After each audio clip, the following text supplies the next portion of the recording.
Welcome back everyone. नमस्ते सभी को। आज खटस्थ योगा श्रृंखला महर्षि घिरंड में हम वारिसार अर्थात शंख प्रक्षालन क्रिया के बारे में जानने के प्रयास को जारी रखेंगे। तो आज हम जानेंगे कि क्या क्या सावधानियां बरतनी चाहिए इस क्रिया को करते समय और क्रिया से होने वाले लाभ को भी जानने का प्रयास करेंगे। चलिए प्रारंभ करते हैं। शंख प्रक्षालन क्रिया अर्थात वारिसार क्रिया एक गुप्त क्रिया है। गुप्त इसीलिए है क्योंकि इसकी विधि बहुत लंबी है और इसे सब नहीं जानते। योग्य शिक्षक से प्रत्यक्ष शिक्षा प्राप्त किए बिना इस क्रिया को नहीं करना चाहिए। गलत रीति से किए जाने पर इससे लाभ के बदले हानि होने की संभावना होती है। इसका अभ्यास खाली पेट होना चाहिए क्योंकि यदि पेट खाली हो तो जल के निष्कासन में बहुत सुविधा होती है।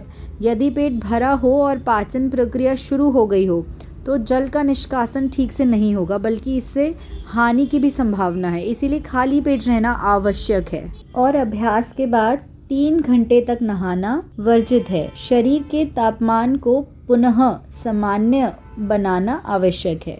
यदि हम शंख प्रक्षालन के तुरंत बाद स्नान करेंगे तो संभवतः ठंड लग जाएगी और सर्दी हो जाएगी। इसीलिए 3 घंटे तक स्नान नहीं करना, पंखा भी नहीं चलाना और ठंडा पानी भी नहीं पीना, चाहे कितनी ही प्यास क्यों ना लगे। यदि हम ठंडा पानी पिएंगे तो इतनी देर गर्म पानी जो हमारे शरीर में रहा उसकी गर्मी और ठंडे पानी के तापमान में अंतर पड़ जाता है। दूसरी बात, क्रिया के बाद हमारा पेट एकदम खाली होता है, अतः पाचन प्रणाली एकदम शांत रहती है और नवीन पाचक रस उत्पन्न होते हैं। इसीलिए 3 घंटे तक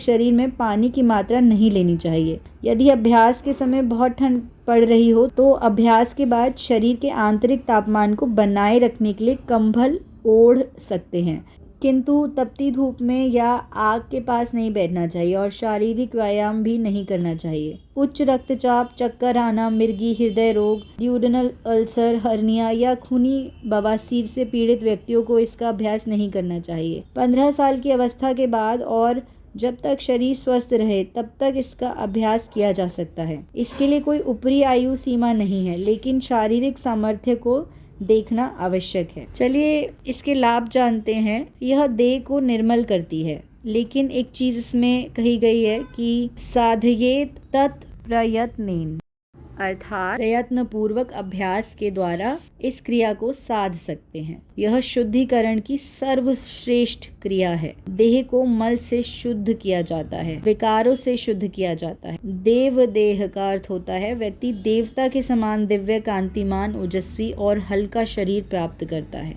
इस क्रिया द्वारा शरीर को सभी रोगों से मुक्त रखा जा सकता है। यहाँ तक सुनने के लिए बहुत धन्यवाद। और अग्निसार अंतर्ध्वति के बारे में जानने के प्रयास को कल जारी रखेंगे।